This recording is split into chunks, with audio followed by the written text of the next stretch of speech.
നമസ്കാരം. Media news കണ്ണൂരിൻ്റെ വളരെ പ്രധാനപ്പെട്ട ഒരു പെൻഷൻ വിതരണ വാർത്ത അറിയിപ്പിലേക്ക് നിങ്ങൾക്ക് അവർക്കും സ്വാഗതം. സംസ്ഥാനത്ത് കഴിഞ്ഞ ദിവസം മുതൽ നമ്മുടെ 2024 ഏപ്രിൽ മാസം മുതലുള്ള ക്ഷേമ പെൻഷൻ തുകയുടെ വിതരണം ആരംഭിച്ചിട്ടുണ്ട്. പതിപോലെ തന്നെ ആദ്യം ബാങ്ക് അക്കൗണ്ടുകൾ വഴി പെൻഷൻ സ്വീകരിക്കുന്ന ആളുകൾക്കാണ് ഈ ഒരു മാസത്തെ പെൻഷൻ തുക വിതരണം ചെയ്തപ്പോൾ 1600 രൂപ ക്ഷേമ പെൻഷൻ ബാങ്ക് അക്കൗണ്ടിൽ ക്രെഡിറ്റ് ആയിട്ടുള്ളത്. ഒരു തുക കഴിഞ്ഞ വെള്ളിയാഴ്ചയോടുകൂടി തന്നെ പല ആളുകളുടെയും ബാങ്ക് അക്കൗണ്ടുകളിലേക്കൊക്കെ എത്തിയിട്ടുണ്ട്. എന്നാൽ കുറച്ച് പേരുടെ ബാങ്ക് അക്കൗണ്ടുകളിലേക്ക് ഇന്നലെയും ഇന്നൊക്കെ ആയിട്ടാണ് തുക എത്തിച്ചേർന്നത് എന്നാണ് അറിയാൻ കഴിഞ്ഞത്. പല ആളുകളും നമ്മുടെ ഇന്നലെ മിനിഞ്ഞാന്നൊക്കെ ഇട്ട വീഡിയോൻ്റെ താഴെ വന്ന് കമൻറ്റ് ഇട്ടിട്ടുണ്ടായിരുന്നു, ബാങ്ക് അക്കൗണ്ടിൽ ക്രെഡിറ്റ് ആയി എന്ന് നിങ്ങൾ പറഞ്ഞിട്ടും നമ്മളുടെ ഒന്നും ബാങ്ക് അക്കൗണ്ടുകളിലേക്ക് ഒരു തുക എത്തിയിട്ടില്ലല്ലോ, അതിൻ്റെ കാരണം എന്താണ്? നമ്മൾ ചെയ്ത മാസ്റ്ററിങ്ങിന് വന്ന എന്തെങ്കിലും ബുദ്ധിമുട്ടോ അങ്ങനെ എന്തെങ്കിലും ആയതുകൊണ്ടാണോ നമുക്ക് ഒരു തുക ലഭിക്കാത്തത് എന്ന് ചോദിച്ചിട്ടുണ്ടായിരുന്നു. എന്നാൽ അങ്ങനെയൊന്നുമല്ല. അതിൻ്റെ കാരണം നമ്മുടെ സംസ്ഥാന സർക്കാരിന് എല്ലാ ആളുകളുടെയും ബാങ്ക് അക്കൗണ്ടുകളിലേക്ക് ഒരുമിച്ച് ഈ ഒരു തുക ക്രെഡിറ്റ് ചെയ്യാൻ വേണ്ടി സാധിക്കും.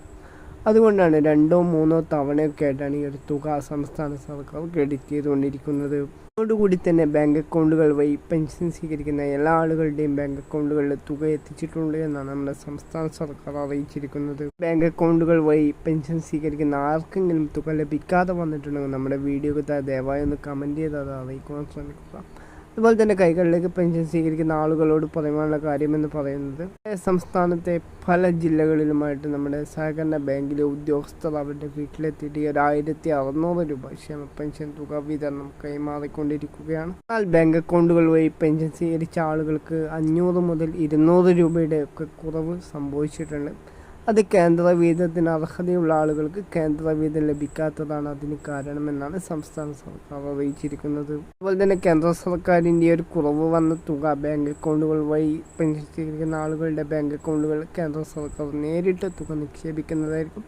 അതുപോലെ തന്നെ കൈകളിലേക്ക് പെൻഷൻ സ്വീകരിക്കുന്ന ആളുകൾക്കും ഈ ഒരു തുക കേന്ദ്ര സർക്കാർ തന്നെ നേരിട്ട് കൈമാറുന്നതായിരിക്കും എന്നുള്ള കാര്യം അറിയിച്ചിട്ടുണ്ട്. ഇത്തരത്തിലുള്ള എല്ലാവിധ പെൻഷൻ വാർത്തകളും മറ്റു വാർത്തകളും ആദ്യമേ തന്നെ അറിയുന്നതിന് വേണ്ടി ദയവായി നമ്മുടെ ചാനൽ സബ്സ്ക്രൈബ് ചെയ്യുന്ന കാര്യം ഒന്ന് പരിഗണിക്കുക. പുതിയൊരു വാർത്തയുമായി വീണ്ടും കാണാം.